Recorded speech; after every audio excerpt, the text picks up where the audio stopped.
As creative people, we spend a lot of our time obsessing over our chosen discipline or art. Like we'll sink thousands of dollars into a new piece of gear that promises the tiniest improvement in our creative workflow, and we'll spend hours on YouTube looking for tips and tricks to just be a little bit better. For me, that thing is documentary filmmaking, and I've gone down every rabbit hole imaginable, but I'm positive all the writers and painters and quilt makers out there can relate. But that passion can come at a cost, because it's easy to neglect things outside our creative pursuits, otherwise known as life experiences. But the thing is, when I really look at what's made me successful at what I do, the stuff I bought and all the technical shortcuts I learned only played a minor role, because actually the most valuable investments I've ever made in my career weren't related to film at all, but they still had an outsized impact on my life and work later on. And I think the same thing can be true for a lot of creatives out there. So in this video, I'm going to break down the 5 life experiences that have made the biggest impact on my creative career, and then try and persuade you to close the laptop and actually get out there. Okay, so I know it might not be best practice for a YouTube video structure, but I just want to come right out of the gate with the experience that's done more for my creative career than anything else, and it's not even really close. I personally believe that most art and creativity just boils down to communicating some form of the human experience to someone else. Whether that's a story in a book that teaches you about another time in history, or a painting that makes you feel a particular way about war, or an angry death metal song that expresses your frustrations with politics. We turn to art to try and understand the world around us. The most successful artists communicate something about the shared human experience, and that's why people all around the world can connect with music or whatever across cultural barriers. The problem is that so many people have very narrow perspectives on the world around them, which makes it kind of hard to tap into that universal goodness that sets great art apart. And that's perfectly normal, because for most of human history, people stayed within a few miles of the place they were born. But that's also the reason why most of history's famous artists weren't like potato farmers or ditch diggers in the country. They just didn't have any perspective to share. On the flip side, it's much more likely for the artists who did stand out to have lived in cities, because that's where there was the most cultural exchange. And it's not just about economics, because lots of greats like Van Gogh or Edgar Allan Poe went their whole lives without making money. And the point here isn't you need to move to New York, because in the age of air travel and high-speed internet, it's not really about your geographic location as much anymore. It's about broadening your perspective so you have something to say that resonates with other people. If you can do that, it doesn't really matter where you live. And for me, nothing has changed my perspective on the world more than living overseas. And if I hadn't spent a decade living abroad, I'm absolutely positive I would not be doing what I do today. Now, all kinds of travel are a good thing, and even short trips can teach you so much about yourself, but I want to specifically talk about the life-changing experience that comes from actually living somewhere foreign. For me personally, even though I'd traveled quite a bit in my early 20s, it was the decision to take a full-time teaching job in South Korea that really changed my life. I'll never forget the morning I woke up in the apartment the school gave me and realized that I wasn't just passing through, and that I'd have to figure out how to navigate mundane life things in a place I didn't understand, in a language I didn't speak. Things like opening a bank account, or shopping for vegetables, or taking a taxi in the pre-Uber days. It was pretty intimidating, and in a lot of ways really frustrating too, but I figured it out because I had no other choice. Over the course of 2 years, all that stuff got easier and easier, and I learned the ins and outs of Korean culture enough that it didn't take all that long for me to feel at home. But what does this have to do with creativity? Well, a lot, for me anyways, because what I got from that experience, other than a very mediocre paycheck, was the realization that my own cultural perspectives were not the only way to experience the world. When you immerse yourself in a place where everyone does things totally different than you're used to, but at the same time mainly have the same hopes and dreams for their lives, you realize pretty quickly that there is no right way to live. Like, if you just sit home and watch the news all the time, it's really easy to get stuck in an echo chamber where you see your own culture as right and all the others as weird and scary. But living long-term in another country will end that thinking forever. And once you step through those doors of perception, you don't really go back. It's not an exaggeration to say that my whole career exists because of moving to South Korea. And if you're lucky enough to be in a position where you can just pack up and move for a while, I think you'll find it opens up your creativity receptors in a way that you just can't learn online. The next experience that changed my creative life is pretty closely related here, but it's definitely not a given that one follows the other. And here I'm talking about learning another language, because you don't automatically do that just because you're in another place. Like me, I did put a fair bit of effort into Korean, and even now, more than 15 years later, I can still sort of read and write phonetically in Hangul, even though I don't always know what I'm saying most of the time. But I really never committed to speaking it fluently, and after 2 years, I'd say I was definitely functional, but I couldn't hold a conversation. Later, when I moved to Cambodia, it was about the same. I never really learned to read Khmer, which was pretty limiting, but I was also there longer, so I had a bigger vocabulary than I had in Korea. Still, even though I could make people understand what I wanted most of the time, I couldn't really ask them about their day or how they felt about something. And when I was out on assignments, I pretty much always had to work with a translator. That all changed when I moved to Mexico City. Now, obviously, for a native English speaker with some high school French, Spanish is a romantic language and quite a bit easier to learn than Khmer or Korean. That was a big reason why I actually chose to move there in the first place, because I really wanted to be somewhere where I could learn to speak the language. It took about a year of really hard practice to get halfway competent. Like, I literally translated Harry Potter word by word from Spanish into English with a pen and paper. I feel sorry for you. And I'd say it was about 2 years before I could actually express myself properly. But once I got there, it did so much for my creative career. Firstly, it supercharged that cultural understanding that we've been talking about.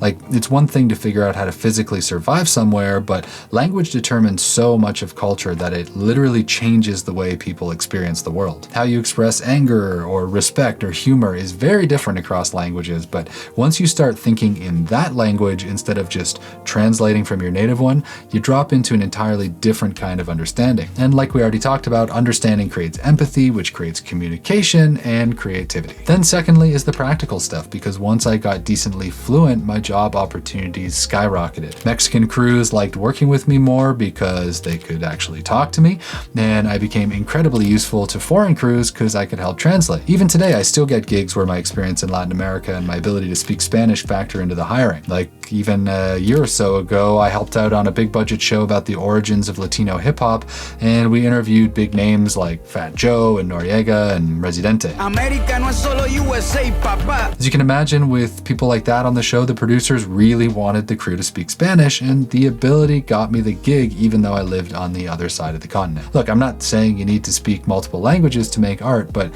very few things have changed the way I see the world more than trying to communicate with people who don't understand me. It made me more patient, more empathetic, and way less easily embarrassed, because once you've accidentally asked a Korean waiter to kick you in the genitals instead of asking for chopsticks, you can't really look any dumber. True story. And just in case you're finding these kinds of stories interesting, I might as well mention that I actually already wrote a 70-page free ebook that goes over a whole bunch of crazy experiences I had early on in my career, and then distills them down into some of the best learning lessons and advice I got from it. It spans the last 15 years of shooting around the world, and it's a pretty fun read if I do say so myself. So if you want more of this kind of stuff, I'll leave a link in the description and you can get that completely for free.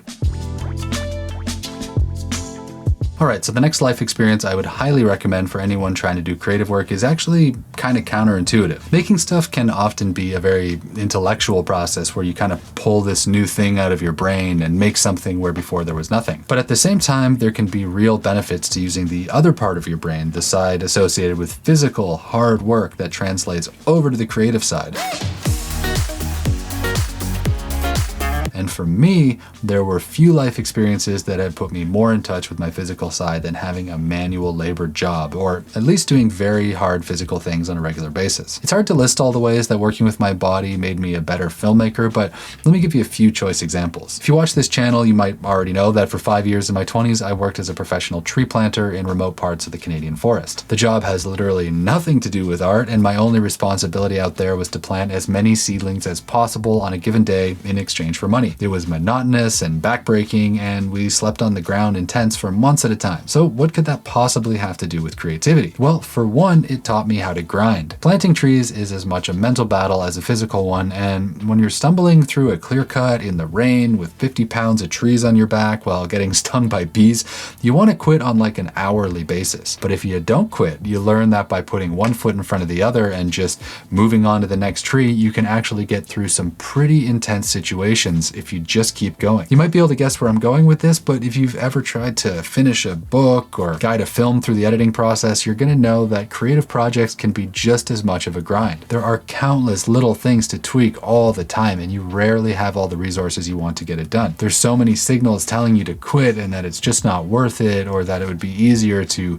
go and get a day job. And if you're going to push through that, you need a special kind of donkey-like stubbornness. And you know where I learned to be stubborn like that? Out in the forest getting stung by bees. And it's not just tree planting, because I've worked a lot more manual labor jobs than that. I picked about 20 different kinds of fruit and vegetables in Australia. I installed fiber optic internet cables through the mountains in New Zealand with this 20-foot rock saw, and I weeded millionaires' gardens all over Toronto. And I got similar benefits from all those jobs. You don't just stop because something is hard. These days, it's way too easy to spend all your time like sitting in a cool gamer's chair with a perfect array of LED lights all hooked up to this little control panel and 5K monitors everywhere. But I think if that's the limit of your life experience, you're starting at a disadvantage. Doing hard things makes you tougher, and real work is hard. Plus, for the kinds of small crew documentaries I make around the world, it is actually a job requirement to carry heavy things around all day, so it's not just a metaphor for mental strength. And trust me, the hardest day on a film crew won't even be half as exhausting as spending 14 hours soaked to the bone in freezing rain while bending over 4,000 times a day for 10 cents. Look, I'm not saying we all need to work in a coal mine to be able to paint or make a film, but the final thing I'll say here is that manual labor is often the great dividing line in our society. And since